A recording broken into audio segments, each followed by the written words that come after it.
Hello there, welcome back to our show. Today I'm going to be looking at 4 films or documentaries. Fascism, Afraid, The Strange Story of Nazisploitation Cinema. That's Sexploitation. They've got Hollywood Bulldogs, there's stuntmen, British stuntmen, and Making Waves, The Art of Cinematic Sound. So those are the 4, quite a range of films. Just 4 documentaries I've watched, but in this area of filmmaking in recent weeks. I just thought I'd put them all together in one video. It'd be more fun. I don't think any of them are worth a full video on their own, but some of them are. They're interesting. So the most, debased and twisted of these is, of course, the film Fascism, Afraid, The Strange Story of Nazisploitation Cinema. Now this is a documentary that covers how Nazis... Basically there's 2 threads of Nazisploitation cinema. You had the Italian thread, because the Italians lived under the Nazis and under Mussolini dictatorship. So they had a very complicated relationship towards fascism because they were complicit in it. And there was a lot of people who were collaborators. So they have a very complicated view of it. And they kind of started this trend by making films like The Night Porter and things like that, or Conformist. And it has a lot of films that are just about the exploitation of people in war, the allure of fascism for some people. When we look at Beetlejuice Conformist, that's all about that. And just the sense of moral degradation. We see Salo, which I've done a video on. That moral degradation in that film as well. You've all that, and these are all art house films. They were all commercial films, but they're all art house. They were delivered for an audience, but they were meant to disturb you as well. So they were an audience film, big audience films, but they were also limited to the money people would go and watch these films because of the subject matter. Because this was not easy subject matter, and a lot of people would be turned off by it and say, "Nah, I'm not going to see that," But there's a lot of really good Italian films in the late 60s, early 70s, dealing with this subject. Pasolini was an interesting subject, Bertolucci. Even if they weren't facing it direct, there's a lot of subtext in the films about, life under fascism, life under, dodgy leaders. I mean, look at Spider Stratagem and stuff like that. There's lots of stuff in there that there was obsession with the dark past of Italy. Of course, the exploitation directors do not care about that. This film shows how the exploitation directors in America, Canada, then made basically sleazy versions of Death Camp films, and Elsa films that are just ridiculous and camp, and they basically took the Nazi image, the image that was taken and perverted a lot by the art house film, and just saying, look, there's some dodgy things going on here beyond the obvious dodgy things, and subverting it to show the Nazis as perverts, but the Nazis actually hated gay people and any kind of suggestion of sexual ambiguity and things like that. They hated all that stuff. They were about purity of body, purity of mind, or their version of it, their Aryan version of it. They were really did not like twisted films. So the best revenge on them was to suggest they were all twisted, and they would have had a fit that saw these films, even the more normal ones. So you'd have stuff like Cabaret coming from America, which is all about the weird ambiguity of all of this stuff as well, and how fascism was turned into a kind of sport of bizarre parody and pleasure and weirdness, and not quite taking the Nazis as seriously as even stuff that producers do and stuff like that. So of course they were going to get in on the exploitation range, so they did the American Elsa films.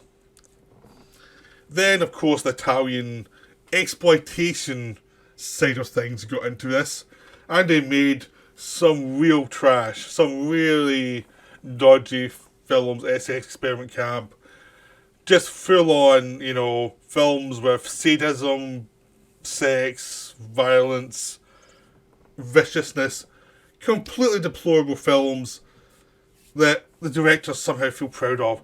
And what this film shows is, at a certain point when you move this stuff into exploitation, the people making it are idiots. You know, that's the big jump I got at a certain point. As soon as you went down the train, you see, sometimes you go to exploitation filmmakers, some of them are smart or just playing around with genres and they're having some fun. I mean, the Italians had lots of smart people doing spaghetti westerns, giallo films, and play around with the form a lot and doing some interesting stuff. In this case, they were idiots. Like, they all say, oh, I'm not as bad as this director who did this, I just did this, and it's like, you're a moron. You're really a moron. That's all you are. It's just like so much bad taste done by people who don't understand how debased they've got, how insane they are. You know, it's just watching people dig their own holes for the second half of this documentary. Callum Waddle directed it, or he produced it, Nomi Hollowell directed it. It's a very enjoyable film, but you are watching Fringe Factor, looking at all these people saying, oh, everyone got an okay set, we're all wonderful television set, and thinking, you're doing an exploitation film. It's morally deplorable, and you wonder why you don't have a career after this. It's like, it's like there's certain levels you don't go to, and if you're going to cover Nazis, you have to cover them a certain way, and if you're going to parody them and suggest them into stuff they would be horrified by, you have to do it at a certain level. Just throwing stuff on the screen and hope for the best is not the level you're looking for. Because people are going to rightly think that you might not be that bright. And that's what this film just comes across as, is like, a certain level, as soon as you go beyond Italian auteurs and some of the American directors, you instantly hit a level of complete idiocy that's quite staggering. So that was a wonderful film to watch, because it was just like jaw-dropping. I mean, it's not in par with, there's one about the entertainment films the Nazis made during their time. That one's even more insane than this, because it's all about how deranged these people were. This one has to deal with morons, so there's a certain level of repeatedness that comes after a while. It's still definitely worth watching, because you are going to enjoy watching people trying to defend themselves, you know, and doing it terribly. So the next one is That Sexploitation, which is from Frank Henkenlotter, who did the Brain Damage and Basket Case films. This is way too long as a film. He's talking to an exploitation producer, David Friedman, who was very old at the time and died not long after. And they're discussing sexploitation films throughout history in America, how it started in the 40s, how it developed through the war into the 50s and 60s, and how it died in the 70s when hardcore porn basically came in and took over.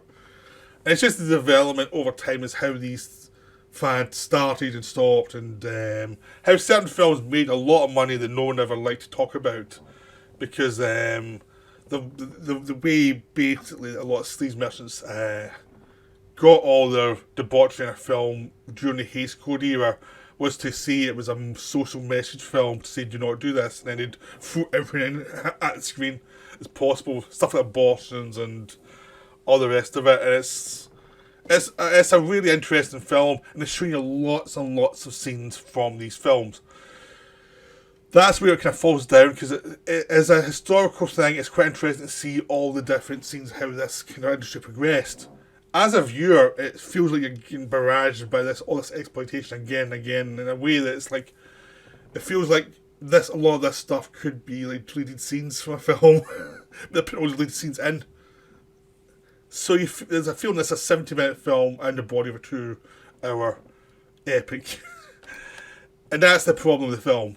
But it's very interesting to see how it goes from like the social message film to made by people who were going from town to town, and they were doing things like having different cuts of the film for different areas, because each area had different laws, different states have different laws. So this cut of film will do well here, this cut of film will do well there, because of the different beliefs. It's how they all exploited everything and show different scenes of the film in different areas. So you have a clothed scene and a partially clothed scene of the same scene, basically. and how it developed into the nudist camp films, developed into the 50s obsession with bodies that was less exploitationally obvious, but more like suggested elements. How the 60s became much more outwardly full of debauchery and nudity and psychedelia, and much more suggestion of gay people and things finally coming into through the exploitation back alleys, basically, because the mainstream couldn't deal with it. And just how it all developed. So it is worth seeing, but it's a slog. You know, it's interesting. Maybe it's one to watch, like, in bits, because it does feel there's a lot of stuff that could be deleted scenes that are in there that it just feels like you've seen too much.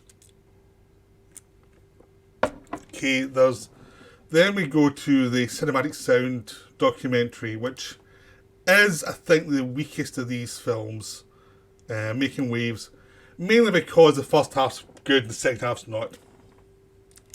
The first half's dealing with the exploration of how sound came from, you know, I'm taking this off because it's getting really warm in here with the light. How it went from going from like no sound and having like bands play, like orchestras play in the audience for some films, to the early sound where you basically had to make sure you're opposite the mic and don't move your head.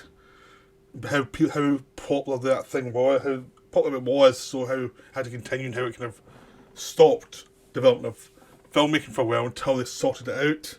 And then going from that to how it developed more as sound techniques got better, but it was also always mono sound for decades. It was a certain system that went on from pretty much sound starter, and they made improvements to it to record more, but the actual main output was just mono, one track.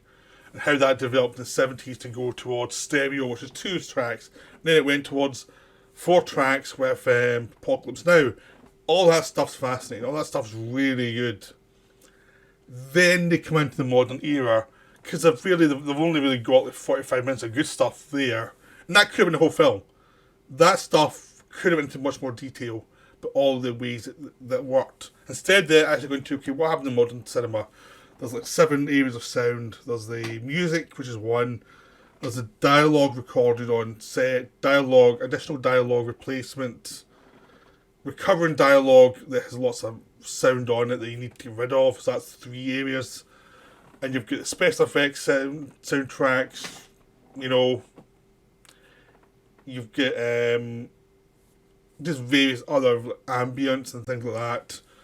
And it's just like the background sound, foreground sound and music and how they all intermix. And it's explained how each area is developed.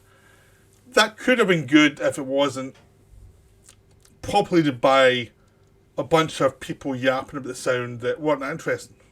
And talking about films that aren't that interesting. That aren't that unique in sound. It's like they were like covering lots of good films, and then as soon as they go to the modern era, okay, might have been funded by certain studios who have to cover some of their films, and they're covering trashy films that do not really need to be covered because they're not that good. And they're talking about them as if they're important films, and they're not, they're trash. And you've got a lot of people saying how important the film work they've been doing is, and everyone's so emotional because they're, you know, they're very feely sound technicians, and it's so annoying. You just want to slap them. It goes from dealing with people like Walter Murch and Ben Burtt, people who are really smart and really good at their job, to people who are just like, yeah, they're okay. And even when you get stuff like people talking about something that's interesting, they'll then ramble on about stuff that's not even important. Or a part of the subject is just like how important sound is, how important they are, even though no one knows what they do, and it's like, oh, stop your whining. And it just becomes whiny as hell. And it's just so irritating. So everyone's up for an award, pretty much, during the final third of this film, as explaining what they do and how important it is, and it's like, it's your job. Stop being so self-important. You know, every film they make is suddenly important in this reason, that reason, and it just becomes very annoying. It becomes annoying because it doesn't need to be there. It's not. That's not what the subject is. And it's just this thing you get a lot more in documentaries with people being emotional on camera is more important than actual information. So that's why this is the worst documentary of the bunch, because it is the most annoying, the most. It makes me think, makes me think nicer about the next, say, exploitation directors watching these guys basically half crying camera over someone being on set one day or something. It's like, it's so annoying. And it just goes on and on like that.